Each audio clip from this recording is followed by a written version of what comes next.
Well, denied the victory, courtesy of a world-class strike there, Keith. What were your overall reflections on the game? It's difficult after the game because I think we played well enough to win the game. We'll play worse after the first 15 minutes. I thought we controlled the game, we were very good. But you can never underestimate Oldham. They're unbelievable at scoring goals, whether it's with 10 men. They just always set to attack. And you know, as a manager, you could sit and look at it and think they're cheating. They're looking for turnovers, positive turnovers in defensive areas of the pitch, and then they attack you. They've got a great attacking intent. The early goal, it certainly, you know, picked the players up with respect to, you know, what was necessary. We can do always so much as a coaching team in preparation, but I think that stimulated us getting better. We got better and deservedly equalised. We should have gone on to win the game. But,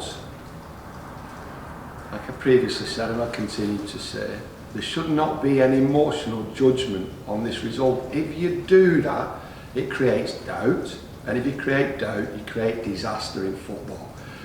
There's got to be a rhythm. There's got to be, if you want promotion, you can't react every time you don't win a game. And I'm speaking from the voice of experience as a player and as a manager. You've got to remain almost flatline in your emotions. And it's difficult after the game, but we can now evaluate that as a positive point, and everyone will be going, positive point emotionally, we should have won, all that nonsense at times. There's not too much any world-class goalkeeper can do about that finish. We had chances to win the game, and we have to accept it. The challenges are now to make sure that we're ready, correct, raring to go for Tuesday. Pleased for Callum McDonald, who's grown and grown as a player and gets his first Tranmere goal today. You know, it was a good goal. You know, you're thinking to yourself, is this going to be, you know, one of those days? But we've salvaged a point from one of those games. I think we dominated. Obviously, they had the sending off, and it was a correct decision. Again, you know, don't get involved in the tantrums and the tiaras. It was a simple sending off, and we took advantage, and we should have really won the game, but we didn't. So, like I said, my focus hasn't changed, and it doesn't change on the results. Wow. Is there something in the attacking third you think you could have done a little bit better? We could have scored another one, and another one, and another one. I think if we look at the data, we've created more than enough opportunities. We're always looking for something more. Please, sir, can we have more? Can we have more? Wow, you know what I mean? You know, I think at the beginning of the cup competition, for example, the Papa John's Trophy, 64 teams in it, we're down to the last two. A lot of people don't see it as success. I see it as a massive success. Massive. Not like, well, if we don't win at Wembley, we've failed. Oh no. I see success every day. I see joy every day. I see a group of players working every day to try and achieve. And I've previously said it, it's hard being a winner. It's hard getting up every day, going to work, being a winner. And I've got a group of winners in there, even though we've drawn a game today. David Nugent on late on as well, so David up to speed now. And he'll get up to speed.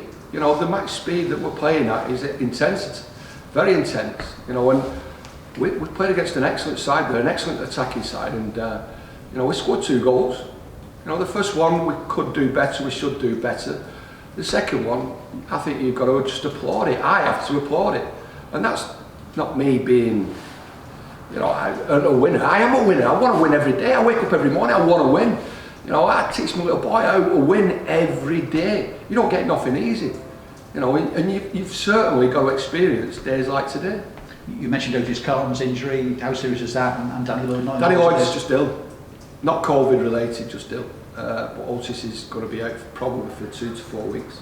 And a good thing, as you say, with playing those players in midweek as well. I mean, Leo Connor, like, you know, up to speed, isn't he? So you can switch him to right back. That's the good thing about the cup. You know, if each player's coming in match. You have to deal with players being injured, you know, or COVID related.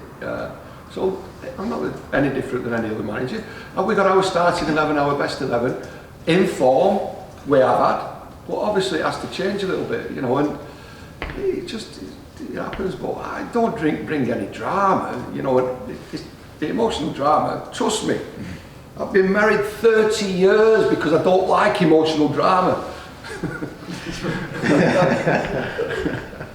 It's strange. I think in most divisions they're talking about, you know, home or away. Is it making that much difference? More away wins this season, etc. Have you noticed that yourself, given, you know, the way things have gone this season?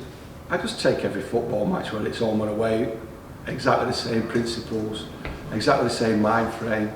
You know, there's no crowd, so there shouldn't be any stress, any pressure.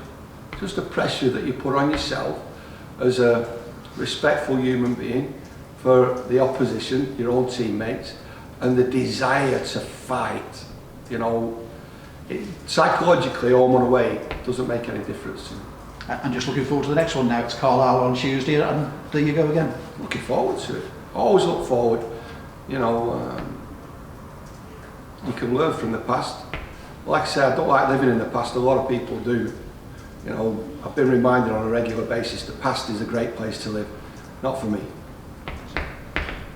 Last home game, you're saying the pitch was a bit lively. It was very windy out there today as well. Is that still an issue, especially sort of early in the first half? Got to deal with it. Got to deal with the issues. That's what you do as a player. We can set you up, but as a team, individually, you know, we've got to make sure that we deal with whatever presents us. We could be playing at Newport next week. Have you seen their pitch? So you have to deal with it, you know. And like I said, don't bring any drama to the pitch. The pitch today was brilliant, superb, playable. But you know, my only reservation against Stevenage about the game being actually played was the pitch was actually freezing. It was frozen before the game. And I think, like, if we're going for promotion, which we are, we want to be promoted, we have to, like I previously said, that we have to prepare the pitch to make sure it suits the way that we play. The last Test cricket game, India prepared a pitch for their spinners. They won.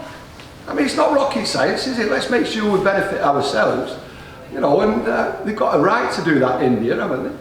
They have. They played well as well. They did. Rumour morning. But unlike perhaps that game, perhaps some games earlier in the season, it was quite clear that Tranmere was sticking to the principles and how they were approaching the game. Because at one point they're chasing the game, and at the end of the game, obviously they're chasing a winner. But there was never any desperation in the way that they approached that. And is that a change of mentality now that's here to stay, do you think? Well, I certainly hope so. You know, it's something that I believe in, mental strength. The way that I prepare the players, or we prepare the players as a group of staff. You know, there's got to be a lot of courage to the way that we play. And I don't want, against 10 men in particular, you know, my central defenders just basically, you know, hitting long balls into their back four so they can counter-attack. I think we did it at Morecambe where we were very patient, and I wanted more patience, and I think more possession in the second half. I think once they go down to 10 men, I think if we, you know, show more patience, more possession, who knows? You know, we're sat here and we're assuming that but for that goal we would have won, but we don't know. You know, we can't sit here and you know, look at it and think, well, we should have won that game. We didn't. We drew it, and I think that it'll be a positive point. But the way that we want to play, you've got to have courage in and out of possession. The way that we defend, the high line that we want to bring to the table. You know, we have to have courage, and they've got courage. And I'm proud of the players today, because that could have been a game that when you go 1-0 down, oh, I don't fancy this. The players, they do fancy it. You'd have put your house on James Vaughan to, I'm not much of a gambling man, but I put my house on James Vaughan to score that penalty. I mean, there were a couple of close chances. Have you just ran out of luck today, do you think? Don't believe in luck, believe in hard work. You know, luck is a residue of a plan. You know, we plan to win today. Like I said, we don't practice failure, and Vaughan doesn't practice failure. He's not failed today, James Vaughan. He's not failed because he's missed a penalty. He's got courage, he stepped up, and I know that he'll score the next one, and the next one after that, and the next one after that. Got to live with it. Corey Blackett-Taylor back on the pitch today. Is everything kissed and made up there? Oh, there was no falling out. I don't fall out. Seriously, I'll give him my wife's number. I do not fall out. You know, we might have a difference of opinions, we argue about it, but within 2 seconds we're making each other a brew. Is that the secret to 30 years of marriage? Because I've only been married 10 and... I've no idea what the secret is. Like I said, I don't live in the past. You know what I mean? I'm just looking forward to the future. I learn from the past. You know, I've got great memories of past successes, you know, but I want more successes.